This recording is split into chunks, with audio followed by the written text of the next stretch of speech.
So for our next panel, I'm personally really excited. We're going to talk about DeFi opportunities to watch.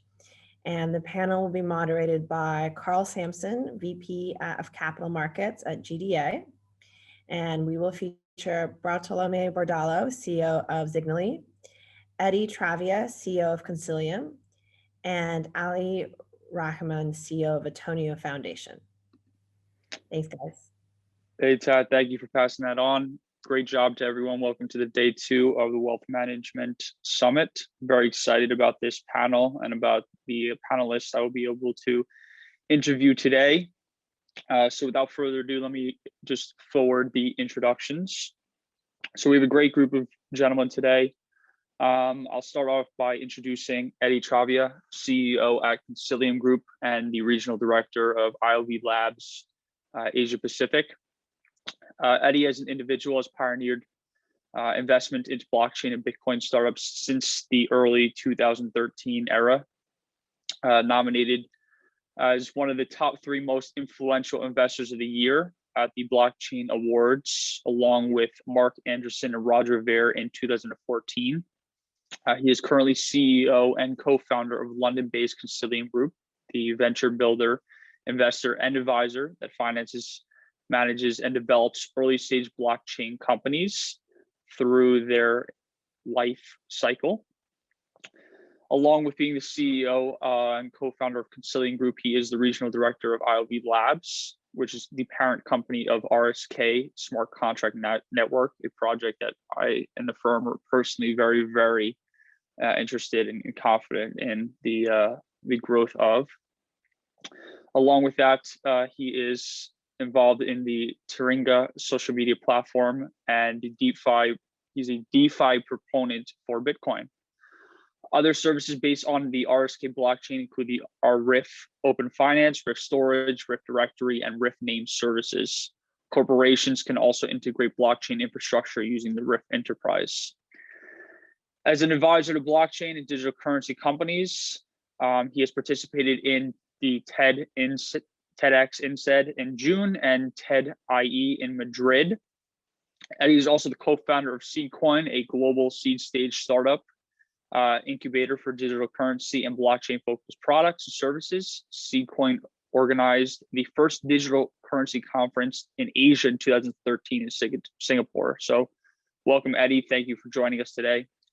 The next gentleman I'd like to introduce is Ali Raheman, Executive Director and co-founder at Treemark Technologies and founder of Autonio. Ali is passionate for science, medicine, invention, and acquired a taste for entrepreneurship and product designing. He began working on his craft at the age of 15, exploring different vocations and skills such as content writing, designing video editing, 3D modeling, and animation. Every summer since then, he has spent working on a project, tackling a new problem that mattered to him most of the time. This has led to his current management skills, and with some of his discovery, he has found a significant amount of priceless success and experience in the market.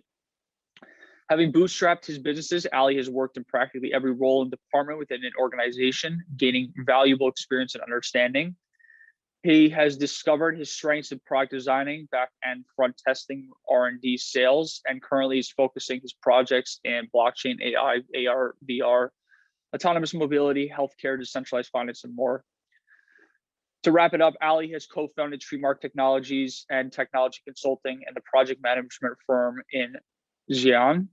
The business has generated over $400,000 US since 2018, and more recently, Ali has begun essentially the rebranding and reinnovation of a company he had founded early on during the ICO boom called Autonio Foundation, a nonprofit software company based in UK, democratizing access to AI-powered trading tools and infrastructure. So Ali, welcome. Thank you for joining us today. Lastly, I would like to introduce another good friend and partner of the firm, Bart Bordallo, co-founder and CEO at Zignaly. Bart is a data-driven entrepreneur. He was the CEO of Quickstar Venture and co-founder of Juicier. before launching Zignaly, a crypto copy trading platform where even users without trading experiences can achieve sustainable profits by following experts. Gentlemen, appreciate all of you joining us today. Thank you for taking the time. I look forward to our discussion, and please feel free to consider this an open panel. Some questions might be directed towards you specifically. However, this is a free-forming discussion, and we look forward to hearing your insights today. So without further ado, I will open it up. And I'd like to know, considering everyone's exposure and interest in the space, what does DeFi mean to you personally, and what does it mean to your business?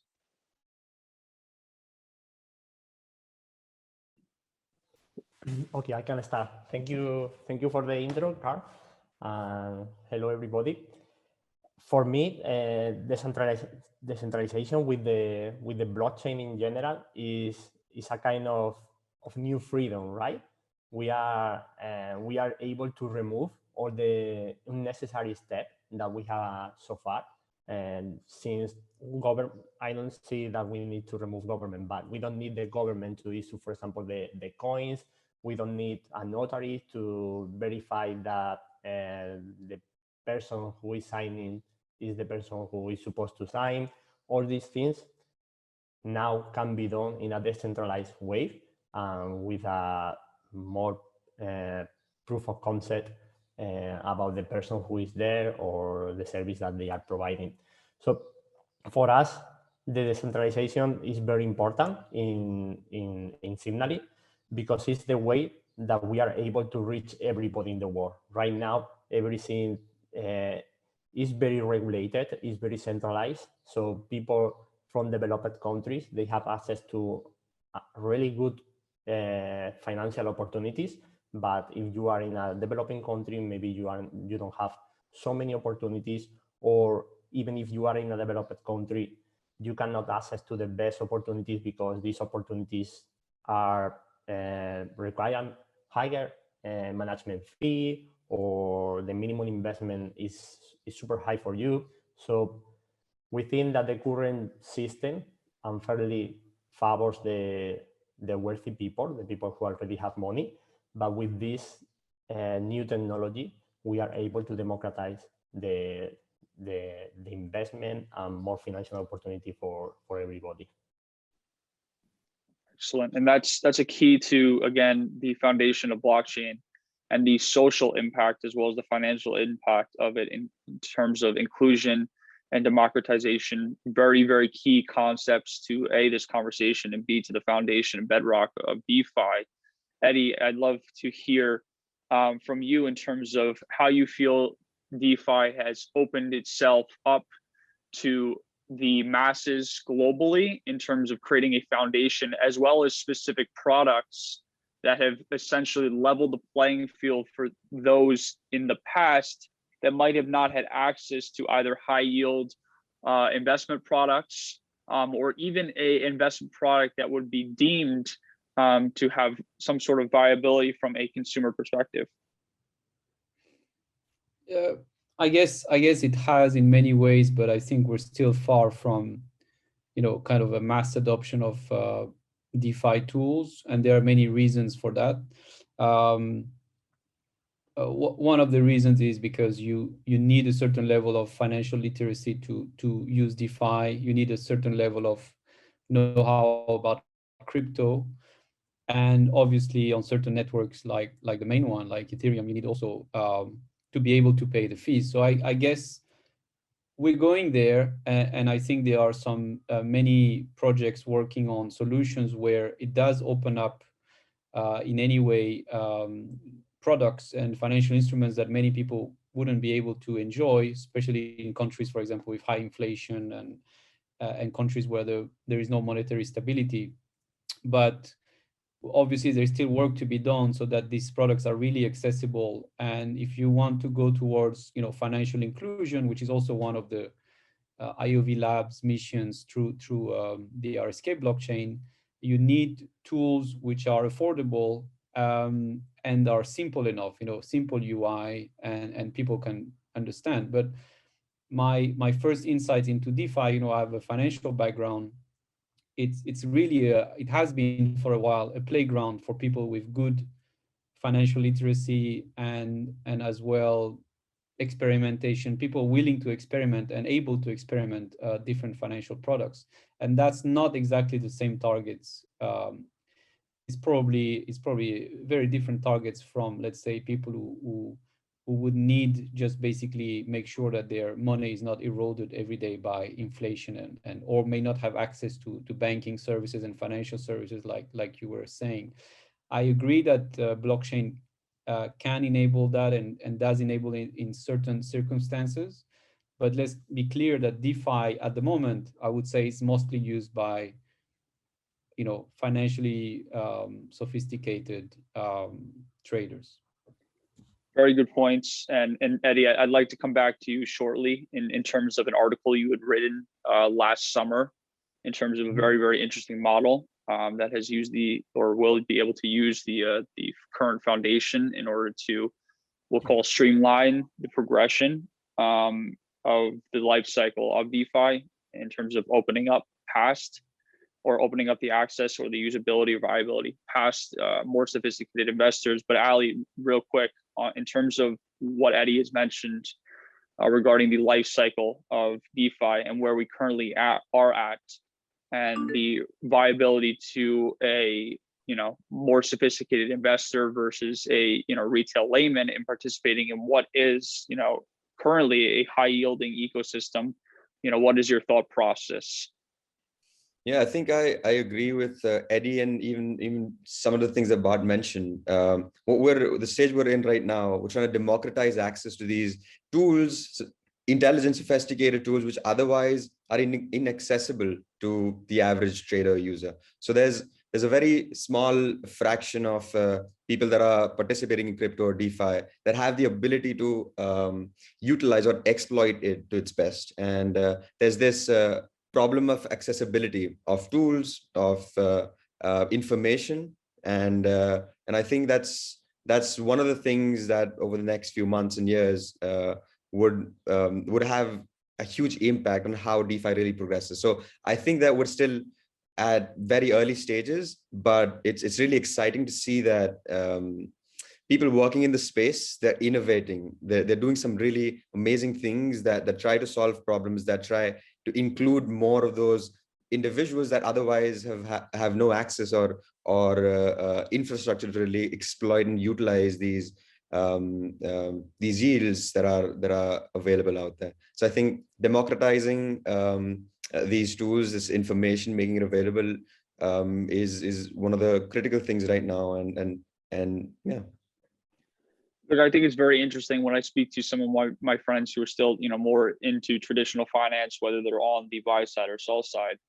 We discussed kind of a concept called the RiskFree Premium, which in the US or even globally, the RiskFree Premium essentially is equivalent to the 10-year Treasury note, which currently sits, or ranges anywhere from 160 basis points to 175 basis points, as of the last couple of weeks. And when we discuss this, I realize, and it's sometimes an educational awareness, how much more opportunity currently exists within the cryptocurrency DeFi space. The risk-free premium that I see, when you look at something like an FTX platform or a BlockFi or even a Celsius, you see basically a 10x to what the current risk-free premium is in traditional markets. And I'll circle back to this concept of risk-free premium shortly, but Eddy, I'd like to touch base on an article that you actually penned during the summer of 2020. And I'd like you to explain to everyone on the call kind of your concept behind the coded income model and how it might support early stage growth of companies and expand kind of the real world accessibility and use case of what is the DeFi type protocol. Yes, sure. Thank you for inviting me to talk about this topic. I mean, as I said, when I first, as you said earlier, and in the introduction, I've been in crypto for a long time. And therefore, in the early days of DeFi, I was a bit afraid of this kind of circular economy where, DeFi traders would basically lending and enabling other DeFi traders do sophisticated financial trading strategies. And basically the problem with that is that this is all in its own ecosystem and, let's say, a little bubble. And the real economy, especially during COVID, right, in 2020, we see the real economy suffering, and a lot of small businesses need help. And we all know that, government help is supposed to be there, or banks are supposed to be there, but unfortunately it doesn't necessarily trickle down to the people who actually need it. So I was thinking, again, like, based on what you said as well, there is such a gap between what DeFi yields are bringing to traders, and what traditional financial models can bring to the, let's say, the average person. It's so crazy, this difference in returns, that I was thinking there should be a way to permeate a bit. One could permeate to the other, and we could, and the real economy could benefit from this. So I called it the coded income model, simply because I don't like too much the term passive income, because it always makes us sound like people are not doing anything, not taking any risk, and not, for getting that income. But actually that income is coming through code and through smart contracts. So people who know how it works, they know that something is going on behind there, and there is a reason why there is an income there. And also there are risks. I mean, you talk about risk-free rates. Obviously, many financial people would probably disagree and say, well, there are different risks involved in DeFi. So the model is basically trying to link the two, and making sure that at some point entrepreneurs from the real economy can also benefit from that. It's and since then, I've talked to entrepreneurs who have been working on solutions like programmable cash flows, and solutions that start to bring this smart contract technology to actual potential use cases in the real economy. But to be honest, it's still a work in progress, and the model is still a bit on the intellectual side as well, and it's as well a way to trigger some thoughts and reflection around this dichotomy between these two worlds. And obviously, for example, this panel helps, and I talk about it with a lot of entrepreneurs in the space, and we're trying to find solutions through different ways, and some ways that are related to, for example, companies I'm involved with. But yeah, let's Excellent. see what the other panelists have to say. Look, it's a noble cause in what we're all trying to do, and granted, there is a financial benefit from it. But I what I've experienced in my brief tenure in crypto is that genuinely there is a collectiveness amongst individuals, and there is a attitude of betterment, which I find very comforting amongst partners, clients, etc. Bart, just real quick, because Eddy mentions and talks about essentially a bridge between what we call the traditional world and the our crypto world, in terms of access, democratization, and creating, we'll call it, more or better suited technologies, processes, protocols, etc. For the masses. How would you say that Zignaly currently is democratizing either wealth management or financial access to their clients, retail, institutional, etc.? And I think it's very related with what Eddy said, because it's true that these financial instruments, they are difficult to use for the retail investor, that they are not exposed to crypto. They only heard some weeks ago that Tesla bought a bunch of Bitcoins, that Visa is getting into crypto. They want to be there, but there is a lot of things. You have the staking, you have the farming, you have the lending, you have the pool mining, you have a lot of things, and you cannot be aware of everything.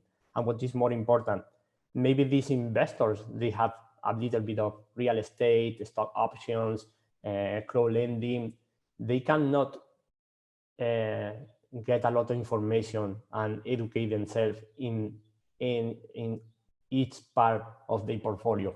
So I think it's of our job to make the tools as simple as possible and as easy to use as possible, so that everybody can participate in them. And this is how we are doing the things in Zignaly.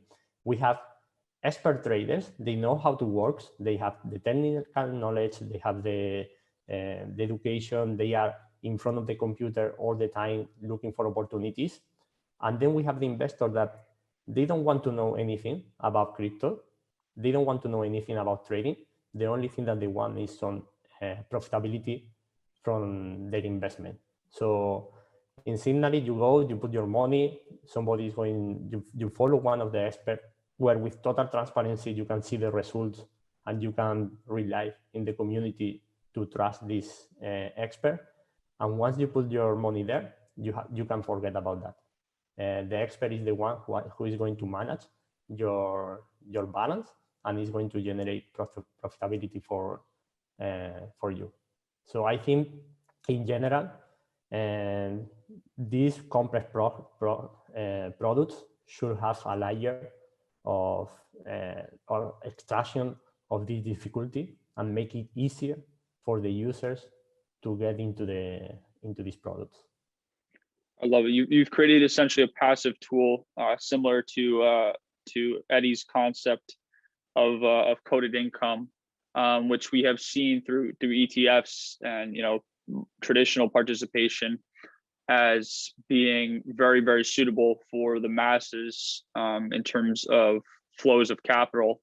You look at groups like ARK, which is a prominent ETF, high growth ETF in the US, which is more active management than passive management. And you see the difficulties that come with that from both a management perspective as well as a retail perspective, in terms of having to generate ridiculous returns and cut positions in short periods of time. So again, I think that we're all on the same page in terms of where this is headed and what's what we're all doing to support it. Ali, there has been a question that I think would be very, very suited to you from the audience, and people are wondering, what some resources that you personally or your company uses currently that would allow someone to go deeper into the farming, staking, or DeFi universe, past what we call the RiskFree Premium that is established from BlockFi or Celsius or FTX. Yeah, I mean, in terms of resources, I think DeFi Pulse, for instance, it just gives you an overview of what's happening in the space, what protocols really exist, and how popular they are. So I think DeFi Pulse, there's some of these resources like that can be utilized to study more about current DeFi protocols. When it comes to farming and staking, there's just so much going on, and there's just so many different kinds of ways to farm. You can farm NFTs, you can stake your LP tokens and farm a secondary token, and that has been part of the reason why things blew up with for instance, with AMMs. You have these liquidity mining campaigns, and you have these tokens that are being distributed for parking your capital. And so DeFi Pulse, as I mentioned, is just one of those sources that I personally utilize to keep a track of what's going on and what's not. And then crypto Twitter really is the place that you need to be to know what's new, what's happening, and what the conversation is about. So I personally spend a lot of time in following these innovators that are doing some amazing stuff. You think Aave, you think Compound, you think Uniswap with the AMMs, and so yeah, I mean, it's crypto Twitter is a crowded space. There's a lot of noise there as well. But I think following the right people, right individuals that are working on some interesting things, I think that's one of the places you'll find good information about things of this nature. Thank you for sharing your professional advice. For those of you that are attending, just listened to what Ali has mentioned in terms of getting involved. As a CEO and co-founder of what will be, in my opinion, a very, very large cryptocurrency company founded on a fantastic AI based platform. He does know what he's talking about. I'll open up this panel to an interesting concept, and we've mentioned the concepts of bridging essentially two different worlds, about copy trading, which essentially is recognizing something that is very, very valuable and wanting to use it or perform it yourself. Obviously, the bedrock of DeFi and blockchain is the democratization. So considering that these concepts are more or less born on the blockchain, or at least manifested on into what is now DeFi, what is the thought process, whether there's just an interest or a study that you've noticed when you start to see aspects of cryptocurrency kind of leak out more into the traditional markets, such as something like we've seen with the GameStop, what I would call the democratization of traditional markets. What is the thought process when something like that happens? And do you see it as a positive or a negative for kind of the founding principles of cryptocurrency?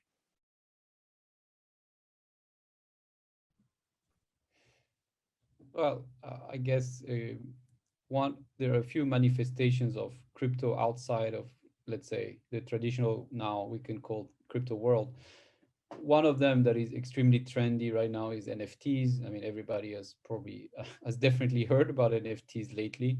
And that's coming now through left and right, from music, art, and games, and so forth. And I guess that's a positive, in the sense that it brings again a kind of a global touch to crypto, and I think it could be one of the kind of unexpected mass adoption routes that this space is taking. We'll see. I mean, it's early to say, and we know we're in a kind of hyper mode and so forth. If we look more on the financial side, obviously, in a way, sometimes in strange ways, but CBDCs are kind of a mainstream manifestation of crypto, although most CBDCs are not necessarily close to technically to the crypto infrastructure. Still, in the approach, a lot of the central banks that have started experimenting with CBDCs have asked for the contribution of the large blockchains out there, Ethereum, Tezos, and so forth. So I guess there will be something of that. So for me, yes, I would say NFTs and CBDCs are kind of the real world manifestations and kind of current links to the crypto space. Excellent, Eddy, thank you.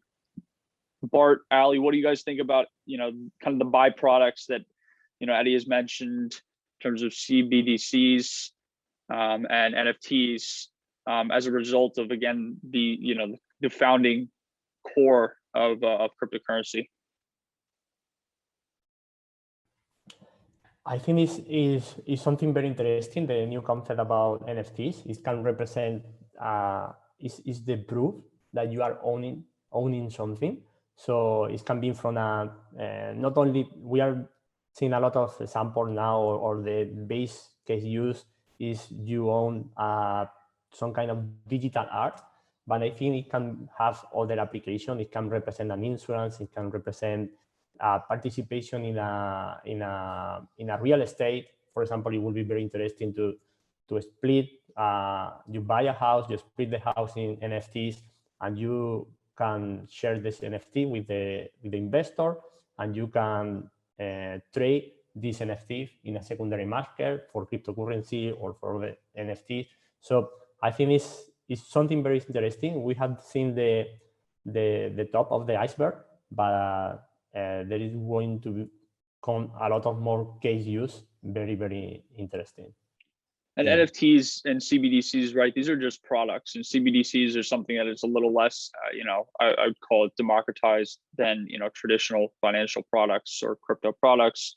However, what you will start to see is, with new products, coming to mainstream markets or crypto markets, you will start to see, DeFi layers on top of these new products, right? People will start to lend against NFTs. People will borrow in order to finance NFTs, right? This incurs liquidity, and again, helps to expand upon the market, such as you see with, the SPAC boom, right? Something that is new, exciting, brings about investors, brings about new capital, right? And again, it's just specific to the crypto universe.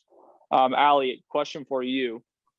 So, there are many opportunities that derive from DeFi, and the current theme of the moment in, both traditional and crypto markets is surrounding hyperinflation, right? And, I am a biased individual when it comes to the impacts of hyperinflation on cryptocurrency versus traditional markets. But in your, opinion, and based on what you've seen in the market, do you think that DeFi might be able to provide the best possible hedge against the threat of a potential global or even North American hyperinflation? Yeah, I strongly believe so. I think what we're seeing is we're seeing a shift towards ownership, to unique ownership. When we're thinking about NFTs, there is this movement that people have started realizing the value of ownership. So you can actually own your art, your music, your anything that's a piece of real estate, even your own trading strategy. So I think what we're seeing is that the systems on which we've placed so much trust, which to be fair have been relatively stable over time, although we've seen a lot of issues along the way, but people have put so much trust in the faith and so much faith in the system that but now they're really realizing the downsides of such things, especially when we see events like things that happened in 2008. And so there's this general shift towards the value and understanding of ownership, and it just comes, the freedom comes with a price, in the sense that you have with the ability to manage your own assets. Now it's your responsibility to be literate, to understand what you're doing with your investment, to understand what you're going to do with your capital, or what you're going to do with something you own. So with this freedom and this shift towards that, there's this importance of understanding the nuances of the space that we're in. But yeah, to your question, I definitely think that DeFi is shaping up and into this thing that you can hedge against institutional systems falling apart. And there might be an extreme view, but I'm pretty sure that there's a large population, and there's like a huge faction within the DeFi space that either believe or are convinced that these existing institutions, that there can be collapse in different ways. And DeFi is really the space where or just like owning your own assets is a space that you don't lose that value. Nobody can take that away from you because of an XYZ event. So yeah. Very clear and excellent analysis. Appreciate that, Ali. And I share some, if not all, of your sentiments. And I don't think that there is any such thing as being too extreme when it comes to the world that we currently live in. There are things that will be built tomorrow that were unfathomable today. Eddy and Bart, I'd like to open up the similar question or continue the conversation with you in terms of hyperinflation, the effects of hyperinflation on DeFi, how you think potentially hyperinflation or a hyperinflationary environment might even expedite the roadmap. I like to think of things in crypto in terms of a 9-inning ball game, right? And I still think we're very much in early innings, but as we've seen over kind of the COVID period of the last year and a half, the digital transformation and in cryptocurrency at the heart of that digital transformation has been expedited significantly by outside macro factors. So I'm curious to hear your thoughts on this as well. I think it has been a tragedy what is happening with the COVID, but I think it has been a trigger for things to move forward, because the banking, it was staking, the governments, a lot of conventional commerce, and thanks to this situation, they have to reinvent themselves. They had, now everybody's an expert in remote working. You probably have a lot of coach in LinkedIn trying to teach you how to do remote working, and you have a lot of people going to e-commerce, and even government, they are starting to offering their service in a remote way. So I think inside the tragic, it has been a good thing, because it allowed us to move forward and to reinvest the conversion and business. So I think it's very interesting. We have seen a lot of new things happening, and more are coming. So yeah, that's what I say. Yeah, I agree with what Bart says. It's definitely the COVID, as the pandemic has emphasized the need for technology and digitization, and I agree. A lot of companies have taken that step, and some companies may fail because they haven't. So that's quite an interesting kind of. It's basically an acceleration of things that were supposed to happen. And if some banks are closing local bank branches, it was probably on the map, but maybe it was not going to happen this year. It was maybe going to happen 5 years from now. So I think that's true. When we talk about hyperinflation, the interesting point is that we definitely see in the countries with hyperinflation, and some of them are in Latin America. So of course, we know Venezuela is a clear example of that. And right now, some companies that IOV is supporting, so for example, Money on Chain, they recently did some specific demonstrations of the platform for Latin America, and we can also already see some shops on the ground actually accepting stable coins on RSK, for example, dollar on chain, which is a stable coin which is backed by Bitcoin. So that's kind of a new a new dimension to the stablecoin market.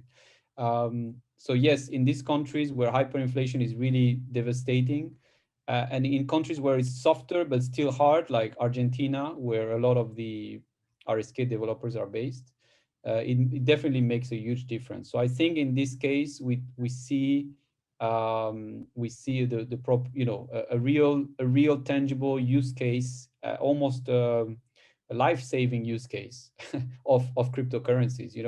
The Turkish lira, for example, recently lost a huge on the exchange rate. They lost a lot against USD and the pound and etc.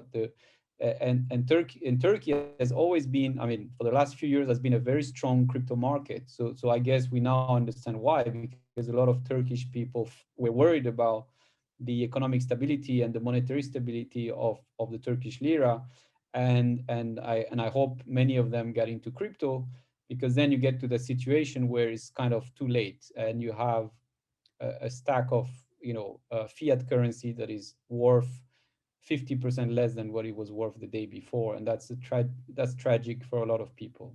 So yeah, definitely one of the best use cases for crypto and DeFi can be the inflationary nations of the world.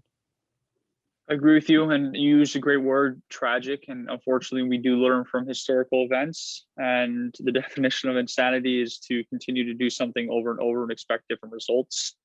And I think that as a human race, we are imperfect, however, we are learning, and I'm glad that we're learning at a very, very heightened speed, in which we do and are very receptive to the current change. Now, gentlemen, we're entering into what will likely be the last 10 minutes of our panel, and I've thoroughly enjoyed our discussions thus far. I'd like to open it up the last 10 minutes to each of you in discussing, your specific projects. And Bart, you with Zignaly, Eddy, if you wouldn't mind kind of going a bit into RSK and and Ali, you going into Autonio, and just as a disclosure to those that are attending this conference, GDA is actively participating in all of these, or looking to participate in all these projects, as we do believe highly in what you gentlemen are doing. So if you guys wouldn't mind just taking the rest of the time to explain, to our audience, your involvement in these projects and what to potentially look out for, during 2021.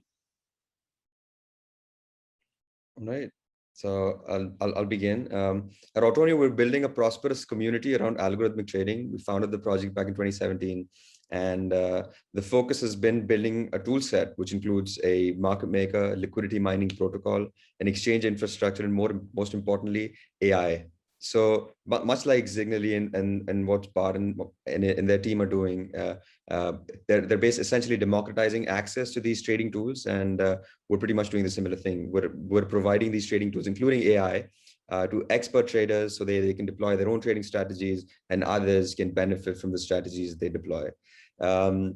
Our focus for the rest of the year specifically is the development of decentralized AI. We're working very closely and partner with Singularity Net, and we're building this AI infrastructure. And what we believe is that the next progression and evolution of DeFi will be intelligent, and AI will play a major role in all of that. We think that the combination of decentralized finance and intelligence is really inevitable, and it can unlock a new level of innovation in DeFi. More specifically, our focus currently is on deploying something we call the intelligent market maker, or an IMM, which is comparable to the existing on-chain market makers, which have been the drivers of DeFi adoption in many ways, seeing the boom in exchange, decentralized exchange traction. And while they are a good legacy system, there's a lot of improvements. There is a lot of room for improvement, and that's where we think AI comes in with intelligent pricing policy, portfolio management. And this, we think, having access to these tools and distributing them to the average user or to the expert trader would really be key in driving further adoption and growth of DeFi and leading towards a prosperous community. Thank you, Ali. And we're very excited, and I couldn't agree more that a combination of AI and DeFi is certainly where we are going, as this is a place that we are highly allocating capital to, as well as some of our capital partners. So, we tend to see people putting their money where their mouth is when it comes to that. Eddy, would you mind just kind of, gracing us with some of the upcoming sentiment around RSK in a 2021 environment? Yeah, sure. So let me just quickly explain exactly where RSK comes from. I first talked to the current CEO of RSK, or IOV Labs, back in 2013, when he was a very famous advocate of cryptocurrencies in Latin America. And then they decided, a team of co-founders, to create a company that would actually create smart contracts, but using Bitcoin. So that that was the initial intent. And to do that, they built a sidechain, and they also built a system that merge mines with Bitcoin. So basically, they're using the Bitcoin hash rate to secure the network for RSK.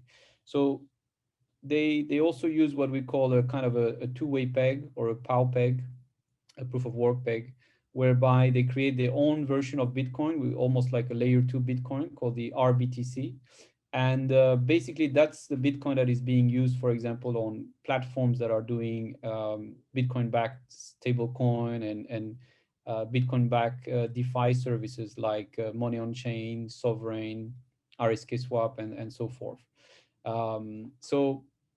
But the mission of RSK and IOV Labs, so IOV Labs is kind of the mother company, is to unlock the power of these decentralized technologies to provide the next generation of fintech innovators with the tools to build a new global economy. So it's a very large scope, and RSK IOV Labs has more than 100 staff, and it's quite a large organization now. And I'm the director for Asia.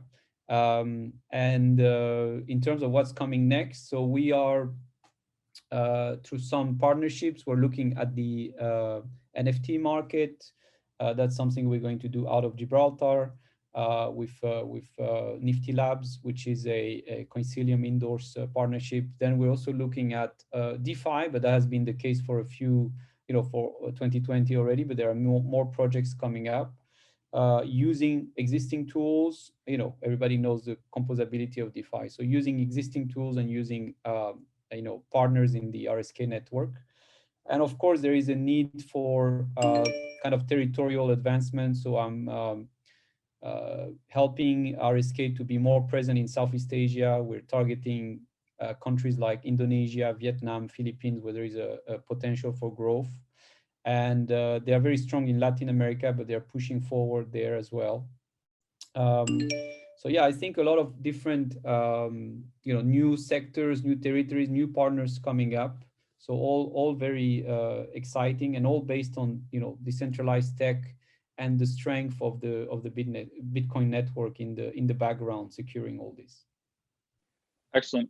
Appreciate the details, Eddy, and thank you for making us aware of how RSK is currently well positioned in the environment and taking advantage of all available opportunities at the forefront of innovation. Bart, last but not least, let's talk Zignaly. Well, we already commented a little bit. It's very similar for what Ali is doing. Very cool what you are doing, combining AI and the tool for the traders. So we are building a community, and with this community, we have right now what we call the expert traders. They know how to trade, mainly in SEX right now. And we have the investor, where we say they don't know and they don't care. So the only thing that they want is to have somebody they can trust, and they want to put their money there and to grow the money. We are starting with trading, but we are the idea is to make easier for the people the adoption of the different instruments. We can add the portfolio management. We can maybe more forward. We will add other kind of opportunities that we have in the DeFi sector. But right now we are focusing in the crypto trading. It's working really, really good. The community that we are building. Excellent. I'm very, very happy to hear, and this is not a surprise to me, but it might be new information to our audience. So everyone, do yourself a favor, check out the following or that was discussed by our esteemed panelists. And gentlemen, again, I appreciate your time, and I appreciate your thoughts on DeFi. This has been a very, very productive call and discussion. And I look forward to circling back with you all after the close of the summit. So Tat, at this point, I'll pass it back to you. And again, thank you all for participating. Thank you, guys. Thank you. Bye. Thanks so much, Karl. Everybody. Cheers.